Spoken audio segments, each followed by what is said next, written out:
नमस्कार दोस्तों, मैं हूं मिस्टर वीरान। आप सुन रहे हैं हॉरर कहानी ओ भी मेरी जुबानी। दोस्तों, आज फिर से भूतिया खंडहर की रोमांचक और खौफनाक डरावनी कहानी में आपका बहुत बहुत स्वागत है। आज के इस कहानी में आप जो सुनने वाले हैं, इस कहानी के हर एक मोड़ पे खौफ और सस्पेंस से भरी हुई है। ये कहानी सुनने में बहुत मजा आने वाला है, इसीलिए अंत तक बने रहिए। और कहानी शुरू करने से पहले आप लोग से एक छोटा सा रिक्वेस्ट है। अगर चैनल पे नए हैं तो वीडियो को लाइक और चैनल को सब्सक्राइब कर लीजिए और कमेंट करके बताइए कि आपका नाम क्या है और आप कहां से कहानी को देख रहे हैं। अगले वीडियो में आपका नाम जरूर लूंगा। और आपके पास भी कोई भूतिया कहानी है तो हमारे इंस्टाग्राम पे सेंड कर सकते हैं, लिंक डिस्क्रिप्शन में दिया गया है। तो चलिए बिना किसी देरी किए कहानी को शुरू करते हैं। दोस्तों, मेरा नाम विक्रम है और मैं अपने माता पिता के साथ हरियाणा के एक मोहल्ले में रहता था। पिता सरकारी अफसर थे और माँ एक घरेलू थी। वैसे विक्रम का सारा बचपन हरियाणा में ही गुजरा था, पर पढ़ाई पूरी करने के बाद वह अपनी किस्मत आजमाने के लिए मुंबई आ गया था और ऊपर वाले की मर्जी से उसे एक अच्छी सी नौकरी भी मिल गई थी। समय भी करवट बदलने लगा। दिन रात, महीने और कुछ साल ऐसे करते कुछ दिन बीत गए, पर एक दिन कुछ ऐसा हुआ जिसने विक्रम के जीवन की दिशा को ही मोड़ दिया। विक्रम हर रोज की तरह आज भी ऑफिस से आकर बालकनी में बैठा चाय की चुस्कियां का आनंद ले रहा था। हवाएं भी मंद मंद चल रही थीं, गमले के फूल खिलखिला रहे थे और पक्षियों की आवाज चहचहा रही थी। ऐसा लग रहा था जैसे प्रकृति अपने अद्भुत नजारों का एक रंग रंगा कार्यक्रम प्रस्तुत करने वाली है। विक्रम भी इन प्रगति ओ के नजारों में कुछ डूब सा गया था। तभी अचानक उसने एक फुसफुस हट भरी डरावनी आवाज सुनी। ऐसा लगा जैसे उसके कानों में किसी ने धीरे से कहा, तुम मेरे से मिलने कब आओगे? अपना किया वादा कब निभाओगे? ये आवाज विक्रम के ठीक पीछे से आई थी। विक्रम को ऐसा लगा जैसे किसी ने उसके शरीर को बड़ी ही जोर से झकझोर दिया हो। वह घबराया हुआ पीछे मुड़कर देखता है तो वहां कोई न था। वैसे उसका घबराना भी लाजमी था, क्योंकि वह पिछले 4 सालों से इस घर में अकेला ही रह रहा था। काम वाली बाई भी आती थी, लेकिन वह भी 1 महीने से काम पर नहीं आ रही थी। तो फिर यह आवाज किसकी थी? विक्रम को जब कोई ना दिखा तो वह अपने कमरे के अंदर जाके खुद की तसल्ली करने लगा। पर कमरे के अंदर भी किसी को ना पाकर उसने सोचा कि शायद यह उसका वहम है और कुछ नहीं। समय ने एक बार फिर तेज रफ्तार पकड़ ली और सब कुछ ठीक चलने लगा। विक्रम ने भी उस बीती हुई बात को अपना वहम समझ के भुला दिया, पर वो बीती हुई बात कोई वहम ना थी। वो तो किसी अनहोनी की पहली दस्तक थी। और इसका परिणाम यह हुआ कि एक रात विक्रम चिल्लाता हुआ नींद से उठकर बैठ गया। उसका पूरा शरीर कांप रहा था। वह सिर से लेकर पांव तक पूरी तरह पसीने से भीग चुका था। उसे यह समझते देर ना लगी कि शायद वह बुरी तरीके से डरा हुआ था और उसने कोई डरावना सपना देखा था। पर सपना क्या था यह उसे याद नहीं आ रहा था। उसने अपने दिमाग पे थोड़ा जोर दिया तो उसे याद आया कि उसने कोई धुली आकृति देखी थी। लेकिन चौंकाने वाली बात तो यह थी कि उस आकृति की आवाज में भी वही स्वर थे जो कुछ दिन पहले विक्रम ने अपने कानों से सुना था। तुम मेरे से मिलने कब आओगे? अपना किया वादा कब निभाओगे? अब तो जैसे विक्रम के पांव के नीचे से जमीन ही खिसक गई थी। उसकी आंखों के सामने तो एक पल को जैसे अंधेरा ही छा गया। अब उसके सब्र ने भी उसका साथ छोड़ दिया था। उसकी धड़कनें तेज हो चुकी थीं और हिम्मत भी टूट चुकी थी, लेकिन गला प्यास से सूखा जा रहा था। वह करता भी तो क्या करता। उसने जैसे तैसे अपने आप को संभाला और बड़ी हिम्मत करके किचन में पानी पीने के लिए गया। उसने फ्रिज में से पानी की बोतल निकालकर जैसे ही अपने होठों पे सटाया कि तभी किचन में से बर्तन गिरने की आवाज आई। विक्रम का शरीर एक बार फिर से कांप उठा। उसके हाथ सुस्त पड़ गए और शरीर कांपने लगा।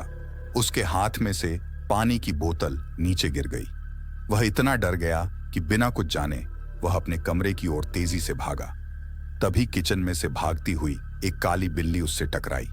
उसे समझ तो आ गया था कि किचन में बर्तन इस बिल्ली की वजह से गिरे थे, पर उसके अंदर के डर ने उसे वापस किचन में नहीं जाने दिया। वह कमरे में आकर एक सहमे हुए छोटे बच्चे की तरह अपने बिस्तर में घुस गया। अब नींद तो जैसे उससे कोसों दूर थी। उसने घड़ी की ओर देखा तो सुबह के 5 बज रहे थे। वह सुबह के 6 बजने तक जैसे तैसे अपने बिस्तर में ही लेटा रहा। फिर फ्रेश होके अपने ऑफिस को जल्दी ही निकल गया। विक्रम के ऑफिस में उसके कई दोस्त थे, पर उनमें से सोनू अकेला ऐसा था जिससे विक्रम अपनी हर बात और अपनी हर प्रॉब्लम शेयर किया करता था। लंच का वक्त हो चुका था, इसलिए सोनू ने विक्रम को बोला कि काम थोड़ा जल्दी खत्म कर। सोनू कुछ समय बाद फिर से बोलता है, यार तू कहाँ खोया हुआ है? पूरे 10 मिनट हो गए हैं, सब ठीक तो है? राजू घबराते हुए बोलता है, हाँ यार सब ठीक है। सोनू उसे जवाब देता है, लगता तो नहीं है, बताना क्या बात है? यार कोई बात नहीं है, एवरीथिंग इज फाइन। सोनू बोलता है, ठीक है फिर चल जल्दी से लंच करते हैं। दोनों दोस्त लंच करने के लिए चले जाते हैं। सोनू पूछता है, अरे विक्रम तेरा लंच बॉक्स कहाँ है? सॉरी यार आज मैंने लंच के लिए कुछ बनाया ही नहीं। सोनू फिर पूछता है, फिर बाहर कुछ ऑर्डर किया नहीं? मुझे याद नहीं रहा। ओके कोई बात नहीं, मेरा लंच है ना, मिल बांट के खा लेंगे। वैसे यार एक बात पूछूं? विक्रम जवाब देता है, पूछ। सोनू पूछता है, यार तुझे मैं पिछले कई सालों से जानता हूं, तू इतना सीरियस और गुमसुम सा कभी नहीं दिखा। आज ऐसी क्या बात है? वह कौन सी प्रॉब्लम है जिसकी वजह से तुम्हारे चेहरे की मुस्कुराहट तक गायब है? विक्रम पूछता है, पहले तू प्रॉमिस कर कि तू मेरा मजाक नहीं उड़ाए। सोनू जवाब देता है, अरे यार कैसी बात कर रहा है तू, छोड़ ना इन सब बातों को, अपनी समस्या बता। विक्रम ने सारी बीती बात सोनू को बता दी। सोनू बोला, देख यार मैं भूत प्रेत जैसी बातों पर विश्वास तो नहीं करता, पर तू कह रहा है तो मान लेता हूं, लेकिन तेरा वहम भी हो सकता है। विक्रम बोलता है, यार वहम एक बार होता है, बार बार नहीं। मुझे पहले से पता था कि सबकी तरह तू भी मेरी बातों पर विश्वास नहीं करेगा। सोनू बोलता है, सॉरी यार, पर मुझे तुझ पर पूरा विश्वास है। सुन मेरी बात मान तो कुछ दिन के लिए हरियाणा चला जा, अपने घर वालों से मिल भी लेगा और क्या पता ये चीज ठीक भी हो जाए। वैसे भी तूने कितने लंबे समय से कोई छुट्टी भी नहीं ली है। सोनू बोलता है, यार तू ठीक कह रहा है, मैं कल ही घर के लिए निकल जाता हूं, लेकिन तेरी एक मदद चाहिए। सोनू बोलता है, हाँ बोलना। विक्रम पूछता है, आज रात तू मेरे साथ मेरे ही रूम में रुक जा। सोनू भी मान जाता है। फिर दोनों ऑफिस के बाद विक्रम के घर के लिए निकल पड़ते हैं। सोनू बोलता है, देख विक्रम, मुझे लगता है ये सब तेरा वहम है और कुछ नहीं। अब तो रात भी आधी होने को आ गई, पर मुझे तो ऐसा कुछ अनुभव नहीं हुआ। विक्रम जवाब देता है, पता नहीं क्या सच है क्या झूठ है, मुझे तो कुछ समझ नहीं आ रहा। अगर कोई सबूत होता तो मैं तुझे बता पाता कि मुझे कोई वहम नहीं हुआ। और दोनों दोस्त सो जाते हैं। और फिर अगली सुबह सोनू बोलता है, अरे विक्रम जल्दी कर, तेरी ट्रेन ना छूट जाए। विक्रम जवाब देता है, नहीं छूटेगी यार, मैं रेडी हूं, तू सामान तब तक बाहर निकाल। सोनू विक्रम को रेलवे स्टेशन तक छोड़कर खुद ऑफिस के लिए निकल जाता है। इधर विक्रम ट्रेन में बैठकर अपने होम टाउन की ओर निकल पड़ता है। लगभग 20 घंटे की यात्रा के बाद विक्रम अपने घर पहुंचता है। वहां अपनी मम्मी पापा से मिलकर वह बहुत खुश होता है। विक्रम की मम्मी बोलती है, चल अब जल्दी से हाथ मुंह धो ले, मैं तब तक खाना लगाती हूं। फिर विक्रम अपनी मां से बोलता है, मां बस एक गर्मा गर्म चाय पिला दो, खाना बाद में खा लूंगा। वैसे भी इस बार लंबी छुट्टी लेकर आया हूं, जो चाहे वह खिलाते रहना। विक्रम के पापा बोलते हैं, क्या बात है बेटा, लगता है इस बार वापस जाने का इरादा नहीं है। वैसे भी मैं तो यही चाहता हूं कि तू मुंबई छोड़ हमेशा के लिए यहीं आ जाए। विक्रम बोलता है, नहीं पापा ऐसी कोई बात नहीं है, बस थोड़ा मन नहीं लग रहा था तो सोचा आप लोगों से मिल लूं। विक्रम यहां आके तो लगभग पिछली बातों को जैसे भूल ही गया था। उसके दिन अच्छे गुजरने लगे और तभी एक दिन अचानक विक्रम की मां घबराते हुए बोलती है, जी आपने कुछ सुना? विक्रम के पापा बोलते हैं, क्या हुआ, रात के 1 बजे भी तुम्हें चैन नहीं है? विक्रम की मां बोली, जी आपको कोई आवाज नहीं आ रही? विक्रम के पापा बोलते हैं, हाँ आ तो रही है, लेकिन यह आवाज तो विक्रम के कमरे में से आ रही है, वो ठीक तो है। फिर दोनों विक्रम के कमरे की ओर जाते हैं। विक्रम नींद में बड़बड़ा हुआ बोल रहा था, तुम कौन हो, मेरे पीछे क्यों पड़ी हो, मैंने तुम्हारा क्या बिगाड़ा है? विक्रम की मां घबराते हुए विक्रम को जगाती है। अरे विक्रम उठ, क्या हुआ, ये क्या अनाप शनाप बक रहा है? तभी विक्रम घबराते हुए उठता है। उसका शरीर पसीने से पूरी तरह लथपथ था। वह बहुत ज्यादा डरा हुआ था। उसकी आवाज जैसे गले में ही अटक गई थी। विक्रम के पापा जल्दी से एक पानी का गिलास लाते हुए कहते हैं, ले बेटा, पहले ये पानी पी। विक्रम पानी पीता है। विक्रम के पापा फिर पूछते हैं, बेटा क्या हुआ था तेरे साथ? तू इतना डरा हुआ क्यों है और किससे कह रहा था कि मुझे छोड़ दो? विक्रम नहीं चाहता था कि उसके मम्मी पापा परेशान हो। उसने बोला, कुछ नहीं पापा, लगता है मैंने कोई बुरा सपना देख लिया। अब आप लोग सो जाओ। विक्रम के माता पिता सोने चले जाते हैं, पर अभी भी जाग रहा था। वह बेचैन था। वह खुद से बातें कर रहा था कि समझ नहीं आता, ये मेरे साथ क्या हो रहा है। मुंबई में तो ऐसी घटनाएं मेरे लिए आम बात थीं, पर अब यहां भी पता नहीं ऊपर वाला क्या चाहता है। विक्रम ने इस बार किसी आकृति को नहीं, बल्कि उसने अपने सपने में साफ साफ एक लड़की को देखा था, जो किसी पुराने खंडहर में खड़ी थी और वहां से विक्रम को बुला रही थी। अब तो जैसे विक्रम को आए दिन यह दौरे पड़ने लगे। विक्रम के माँ बाप बहुत घबरा गए थे, पर उनकी समझ नहीं आ रहा था कि आखिर वह करें भी तो क्या करें। इधर विक्रम हर बार अपने माँ बाप को एक बुरा सपना बताकर टाल देता था, पर विक्रम को लगता था कि सपने वाले खंडहर को देखा है, लेकिन कहां यह उसे याद नहीं आ रहा था। दिमाग पर थोड़ा जोर लगाने के बाद उसे याद आया कि वह खंडहर कहीं और नहीं, बल्कि उसके अपने शहर में ही था।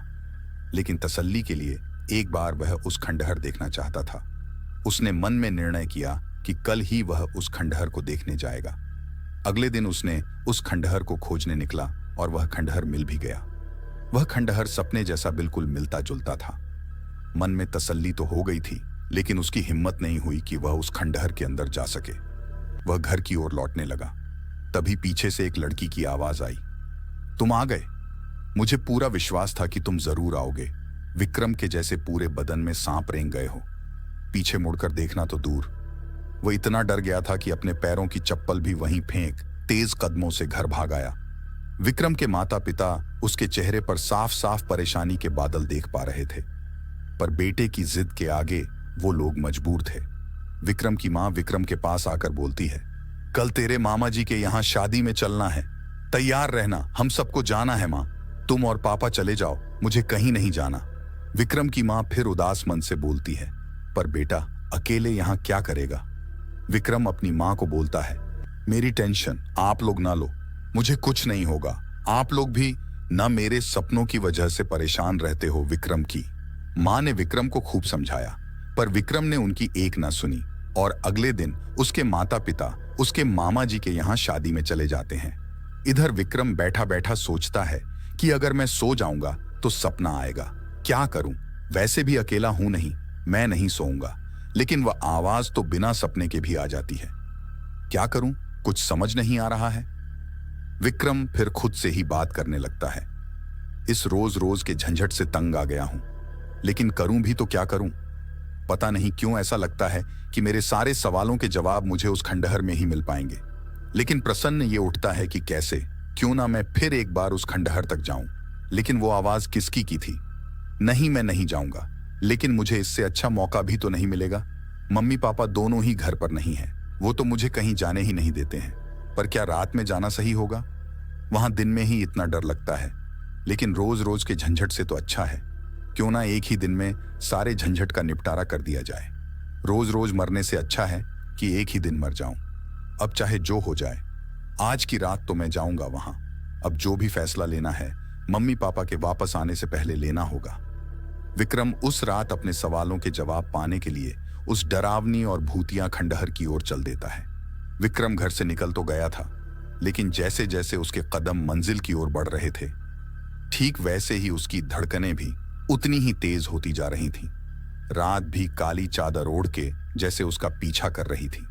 उसका शरीर भी भारी सा होने लगा था, जिससे उसके कदमों की गति कभी बहुत तेज हो जाती तो कभी बहुत धीमी। सड़क के किनारे पे खड़े पेड़ पौधे हवा में ऐसे झूल रहे थे जैसे कि उन सभी को विक्रम के वहां जाने से नफरत सी हो रही हो। फिर भी विक्रम इन सबको पीछे छोड़ता हुआ अपनी मंजिल की ओर आगे बढ़ रहा था और आखिरकार विक्रम इस वीरान और बेजान भूतिया खंडहर पहुंच ही गया। लेकिन वहां पहुंचते ही उसे ऐसा लगा कि जैसे उसके शरीर की सारी नसें डर से फट रही हों। कुछ देर तो वह दूर से ही सहमा हुआ उस खंडहर को देखता रहा और अपने निर्णय के साथ आगे बढ़ा। रात के अंधेरे और सन्नाटे में पूरा का पूरा खंडहर डरावना और भयानक दिख रहा था। विक्रम खंडहर के दरवाजे से अब अंदर आ चुका था। उसने टॉर्च के उजाले में अपनी नजरों को चारों तरफ दौड़ाया, पर उसे मकड़ी के जाले और टूटी हुई दीवार और कुछ बिखरी हुई गंदगी के सिवा वहां कुछ ना दिखा। विक्रम डरता हुआ चिल्लाया, लो अब मैं आ गया। तुम मुझे बुला रही थी ना, मैं खुद ही तुमसे मिलने आ गया। पर कुछ देर बीतने के बाद भी उसे ना तो कोई जवाब मिला और ना ही कोई प्रतिक्रिया। तब उसने बोला, ठीक है, मैं जा रहा हूं, पर मुझे आज के बाद परेशान मत करना। विक्रम जैसे ही यह बोल के वापस जाने लगा, वैसे ही खंडहर का टूटा हुआ दरवाजा अपने आप बंद हो गया। हवाएं तेज बहने लगीं और तभी उसके कंधे पे किसी ने पीछे से हाथ रखते हुए बोला कि रुको मत जाओ। विक्रम अब डर से सिहर रहा था। उसके रोंगटे खड़े हो चुके थे, उसका शरीर कांप रहा था, सिर से पसीने की धारा और भी तेज हो चली थी। फिर भी वह अपनी बची कुची हिम्मत को समेटते हुए पीछे की ओर मुड़ता है, पर इस बार भी उसको कोई ना दिखाई दिया तो उसका डर और बढ़ गया। वो पागलों की तरह चिल्लाने लगा, तुम कौन हो? मुझे क्यों परेशान कर रखा है? मैंने तुम्हारा क्या बिगाड़ा है? तुम सामने क्यों नहीं आती? तुम मुझे मार ही डालो, मैं डर डर के जीना नहीं चाहता। तभी अचानक उसके सामने एक लड़की दिखाई देती है। यह वही लड़की थी जिसे विक्रम ने कुछ दिन पहले अपने सपने में देखा था। उसे देखते ही विक्रम बेहोश हो जाता है। एक बार फिर खंडहर सन्नाटे से भर जाता है। कुछ देर बाद विक्रम बेहोशी की हालत में ही उस लड़की से पूछता है कि तुम कौन हो और मुझसे क्या चाहती हो? लड़की अपना परिचय देते हुए कहती है, मैं मंजुलिका हूं और तुमने मुझसे वादा किया था, शायद तुम उसे भूल चुके हो, इसलिए मैं तुम्हें याद दिलाना चाहती थी। मैंने तुम्हें कभी डराया नहीं, मैं तुम्हें बस अपनी बात कहना चाहती थी। विक्रम बोलता है, पर मैंने तो तुमसे कोई वादा नहीं किया और ना ही मैं तुम्हें जानता हूं। फिर तुम कौन से वादे की बात कर रही हो? मंजुलिका उसे अपना जवाब देते हुए बोलती है, तुम मुझे भूल चुके हो इसलिए ऐसी बात कह रहे हो। विक्रम फिर बोलता है, नहीं नहीं, मैं तुमसे पहली बार मिल रहा हूं, फिर भूलने का तो सवाल ही पैदा नहीं होता। मंजुलिक उसे याद दिलाते हुए कहती है, याद करो जब हम अच्छी दोस्त हुआ करते थे और तुमने मेरे से कहा था कि तुम मेरी हर इच्छा पूरी करोगी, लेकिन मैंने कहा था कि जब मुझे कोई इच्छा होगी तो मैं तुम्हें जरूर बताऊंगी। और आज जब मैं तुम्हें वही याद दिलाना चाहती हूं तो तुम बोल रहे हो कि मैं तुम्हें परेशान कर रही हूं। विक्रम उसकी तरफ देखकर बोलता है, देखो तुम क्या कह रही हो, मुझे कुछ समझ नहीं आ रहा, प्लीज मुझे माफ कर दो, मुझे जाने दो। मंजुलिक उससे बोलती है, मैं कौन होती हूं तुम्हें माफ करने वाली या तुम्हें रोकने वाली? लेकिन जाने से पहले मेरी एक बात सुन लो, शायद तुम्हें कुछ याद आ जाए। विक्रम उससे बोलता है, देखो तुम्हें जो बोलना है तुम जल्दी बोलो और प्लीज मुझे जाने दो। मंजुलिक उसे बताती है, बात आज से 4 साल पहले की है। तब यह खंडहर की एक बंगला हुआ करता था। मैं अपने छोटे भाई राहुल और पापा मम्मी के साथ इस बंगले में रहा करती थी और तुम मेरे कॉलेज के दोस्त हुआ करते थे। मुझे बचपन से ही लिखने पढ़ने का बहुत शौक था और वहीं दूसरी तरफ राहुल को पढ़ने में कोई रुचि नहीं थी, जिससे पापा और मम्मी राहुल से हमेशा दुखी और गुस्सा रहते थे। पापा राहुल को अच्छी से अच्छी एजुकेशन देना चाहते थे, जिससे शहर में उनका नाम और रुतबा बना रहे, पर राहुल इन सब से अनजान अपनी ही दुनिया में व्यस्त रहता था।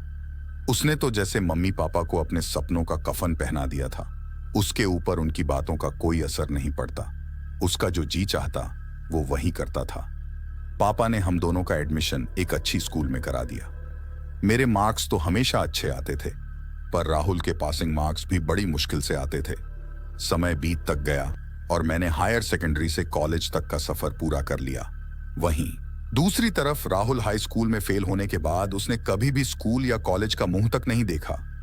पापा ने उसे रास्ते पे लाने की बहुत कोशिश की, लेकिन वह अपनी आदतों से बाज नहीं आया। औरतों और दिन गाली गलौज करना, जुआ खेलना, शराब और गांजे का नशा करना तो उसके लिए जैसे आम बात हो गई थी। मम्मी पापा दोनों की बदनामी शहर और समाज में बहुत हो चुकी थी। अब पानी सर के बहुत ऊपर आ चुका था। उन्हें समझ नहीं आ रहा था कि क्या करें और क्या ना करें। राहुल की हरकतों से उनका दम घुटने लगा था, इसीलिए उन्होंने आसपास में एक फैसला लिया कि वह राहुल को सिर्फ डराने के लिए यह कहेंगे कि अगर वह अपनी हरकतों से बाज नहीं आया तो सारी की सारी वसीयत और प्रॉपर्टी मंजुलिका के नाम कर देंगे। शायद इस बात को सुन के उसमें कोई फर्क आए और वो बदल जाए। बस यही सोचकर पापा ने राहुल के आते ही उससे बोला कि राहुल, मुझे तुमसे कुछ बात करनी है, वो भी अभी। और इसी वक्त राहुल नशे की हालत में हंसते हुए बोलता है, डैड, ऐसी कौन सी बात करनी है जो आपको अभी और इसी वक्त करनी है? कहीं मां मर तो नहीं गई? राहुल के पिता बोलते हैं। अरे नालायक, अगर कुछ अच्छा नहीं बोल सकता तो बुरा भी मत बोल, वो भी अपनी मां के लिए। डैड, अभी मेरा मुंड खराब मत करो, मैं कल बात करूंगा आपसे। राहुल के पिता बोलते हैं, बस बहुत हुआ तुम्हारा नाटक, शहर में हमारी बहुत बदनामी हो चुकी है, मुझे कुछ फैसले आज और अभी करने हैं। राहुल बोलता है, तो फिर वक्त क्यों नहीं, जो कहना है जल्दी कहो, मेरा मूड क्यों खराब करते हो? फिर राहुल के पिता बोलते हैं, अरे कमबख्त, तुझे इतनी भी तमीज नहीं कि अपने बूढ़े बाप से कैसे बात की जाती है? राहुल अपने पिता से बोलता है, जी मैं तो ऐसे ही बात करता हूं, और आपको मेरे बात करने के अंदाज से अगर इतनी ही तकलीफ है तो मुझसे बात ही क्यों करते हो? खामा खा अपना और मेरा वक्त बर्बाद कर रहे हो। राहुल के पिता बोलते हैं, देखो मुझे तुमसे बात करने का कोई शौक बिल्कुल नहीं है, तेरे जैसी नालायक औलाद तो ऊपर वाला दुश्मन को भी ना दे। राहुल अपने पिता से बोलता है, देखो मैं तुम्हारी बकवास अब तक इसलिए सुन रहा था क्योंकि तुम मेरे बाप हो, वरना कब का तुम्हें लात मार के आगे निकल गया होता। राहुल के पिता बोलते हैं, अब मुझे यह एहसास हो गया है कि मेरा और तेरी मां का लिया हुआ फैसला बिल्कुल सही है। राहुल अपने पिता से बोलता है, कौन सा फैसला? कैसा फैसला? देखो मुझे तुम्हारे किसी फैसले से कोई फर्क नहीं पड़ता, फिर भी तुम बकना चाहते हो तो जल्दी बको, मेरा समय बर्बाद मत करो। राहुल के पिता बोलते हैं, हमने यह फैसला किया है कि आज के बाद हमारा तुमसे कोई रिश्ता नहीं होगा, तुम हमारे लिए मर चुके हो, हमारी सारी जायदाद में से तुम्हें एक फूटी कौड़ी भी नहीं मिलेगी। हमने एक नई वसीयत बनाई है और उसके मुताबिक हमारी सारी जायजा पे मालिकाना हक सिर्फ और सिर्फ मंजुलिका का होगा, तुम्हारा नहीं। राहुल ताली बजाते हुए हंसता है और कहता है, बुढ़े, मुझे तुझसे यही उम्मीद थी, लेकिन यह सब करने के लिए तू जिंदा रहेगा। तब ना राहुल के पिता बोलते हैं, क्या मतलब है तेरा, तू अपने बाप को मारेगा? राहुल बोलता है, आप तो बहुत समझदार निकले। तभी राहुल आगे बढ़ता है और मेज पर रखे गमले को उठाकर अपने पिता के सर पर जोर से ना जाने कितनी बार मारता है, जिससे उसके पिता के सर से खून निकलने लगता है। राहुल के पिता खून से लथपथ अपने सर को हाथ से दबाते हुए कहते हैं, तू कभी भी सुख चैन से नहीं रहेगा, मंजुलिका इसका बदला जरूर लेगी। राहुल बोलता है, जब जिंदा रहेगी तब ना, अब इस पूरे घर में मेरे सिवा कोई जिंदा ना नहीं रह सकता, इस पूरी जायदाद का मालिक मैं हूं, मंजुलिका नहीं। राहुल के पिता जमीन पर गिरते हुए अपनी आखिरी दम लेते हैं। तभी राहुल की मां वहां आ जाती है और यह सब देखकर दंग रह जाती है। राहुल की मां जोर जोर से रोते हुए बोलती है, मैंने तुझ जैसी औलाद को जन्म क्यों दिया? काश तेरे पैदा होते ही तेरा गला घोंट दिया होता तो शायद हमें आज ये दिन ना देखना पड़ता। मैं पुलिस को बुलाऊंगा। राहुल हंसते हुए बोलता है, देखो मां, अब तुम्हें जो देखना था तुम देख चुकी, अब मैं नहीं चाहता कि तुम और कुछ देखो।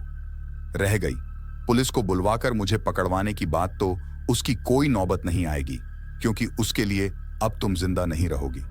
वैसे भी मैंने पिताजी को वचन दिया था कि आपको उनके पास जरूर भेजूंगा। राहुल की मां वहां से भागने की कोशिश करती है, लेकिन राहुल गमला उठाकर उनके सर पे दे मारता है।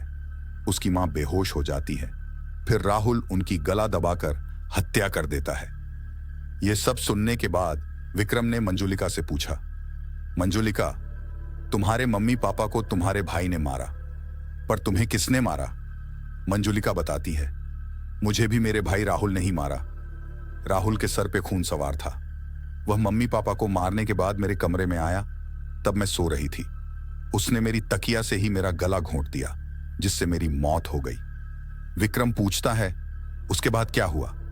मंजुलिका बताती है, राहुल ने मम्मी पापा और मेरी लाश को इस बंगले के पैखाने की दीवार में जुड़वा दिया, और कुछ ही दिनों बाद उसने एक जाली वसीयत बनवाई और पूरे बंगले को बेचकर चला गया। पर मैं इंसाफ के लिए भटकती रही। बंगले में रहने वाले लोग ना तो मेरी बात समझ सके और ना ही मेरी मदद कर सके, पर चारों तरफ इस बात को जरूर फैला दिया कि यह पूरा बंगला भूतिया है। समय बीता गया और यह बंगला एक भयानक भूतिया खंडहर में बदल गया। विक्रम पूछता, ये सब मुझे क्यों नहीं याद है, और तुमने मुझे यह सब बताने के लिए पहले ही क्यों नहीं बुलवाया? मंजुलिका उसे बताती है, क्योंकि हमारे साथ जब यह हादसा हुआ था तब तुम भी अपनी कैंसर की बीमारी से हॉस्पिटल में लड़ रहे थे और बाद में तुम्हारी भी मौत हो गई थी। विक्रम बोलता है, तो क्या यह मेरा दूसरा जन्म है? मंजुलिका जवाब देती है। हाँ, विक्रम मंजुलिका से पूछता है, तुम मुझसे क्या चाहती हो? मंजुलिका जवाब देती है, मैं इंसाफ चाहती हूं कि तुम मुझे इंसाफ दिलाओ। विक्रम बोलता है, लेकिन यह कैसे संभव है? मंजुलिका बोलती है, संभव है, बिल्कुल संभव है। इस बंगले के पैखाने की दीवार में हम तीनों के मृत शरीर के अवशेष सबूत के रूप में आज भी मौजूद हैं। आजकल राहुल दूसरे शहरों में रहता है, वहां तक पहुंचने में मैं तुम्हारी मदद करूंगी। विक्रम ने वैसा ही किया जैसा उसे मंजुलिका ने कहा। उसने पुलिस को बुलवाकर पैखाने की दीवार की खुदाई करवाई। पैखाने की दीवार में से 3 लोगों के शरीर के कंकाल मिले और फिर पुलिस की मदद से राहुल को पकड़ लिया गया और फिर कोर्ट ने इंसाफ किया। राहुल की बची कुची जिंदगी अब सलाखों के पीछे बस यह सोचने में कट रही है कि इंसान चाहे कुछ भी कर ले, वह अपने किए हुए कर्मों से अपना पीछा नहीं छुड़ा सकता। वहीं विक्रम अपनी एक अच्छी दोस्त से फिर से बिछड़ चुका था, क्योंकि मंजुलिका उस भूतिया खंडहर से मुक्त हो चुकी थी। विक्रम के दिन फिर से पटरी पर लौट आए थे। वह वापस मुंबई भी लौट चुका था। तभी अचानक एक दिन जब वह बालकनी में बैठा चाय का आनंद ले रहा था, तभी फिर से उसके कानों में एक आवाज आई, तुम कब आओगे? अपना किया वादा कब निभाओगे? विक्रम ने पलट कर देखा तो वहां मंजुलिका खड़ी थी। उसकी आंखें आंसू से भरी हुई थीं। विक्रम पूछता है, मंजुलिका, तुम? मंजुलिका बोलती है, हाँ, मैं तुम्हें अलविदा कहने आई थी। एक बार तुमसे मिलकर तुम्हारा शुक्रिया अदा करने आई थी। विक्रम मंजुलिका से बोलता है, तुम मुझे बहुत याद आओगी। तभी मंजुलिका हमेशा हमेशा के लिए उसकी आंखों से ओझल हो जाती है। तो दोस्तों, मैं उम्मीद करता हूं कि आज की कहानी आपको पसंद आई होगी। तो वीडियो को लाइक और चैनल को सब्सक्राइब कर लीजिए। चलिए देखते हैं कि किस किस ने कल वाली वीडियो में कमेंट किए हैं। पहला नाम है नैना प्रधान जी, दार्जिलिंग से। तीसरा है साजिद जी, राजस्थान जयपुर से। तीसरा है पंकज सिंह जी, पटना से। चौथा है रवि शाह जी, कोलकाता से। 5वां है चंद्रकांत जी, पाकिस्तान से। 6ठा है गौरव चौहान, दिल्ली से। 7वां है सोनू जी, पंजाब से। 8वां है निशी शर्मा, दिल्ली से। ये थे कल के वीडियो में कमेंट करने वाले दोस्तों का नाम। अगर आप भी चाहते हो कि आपका भी नाम इस कहानी में बोले तो आप भी कमेंट कर सकते हैं। आज के लिए बस इतना ही। फिर मिलेंगे एक और नई एपिसोड में। तब तक के लिए आप अपना ख्याल रखिए। धन्यवाद मित्रों।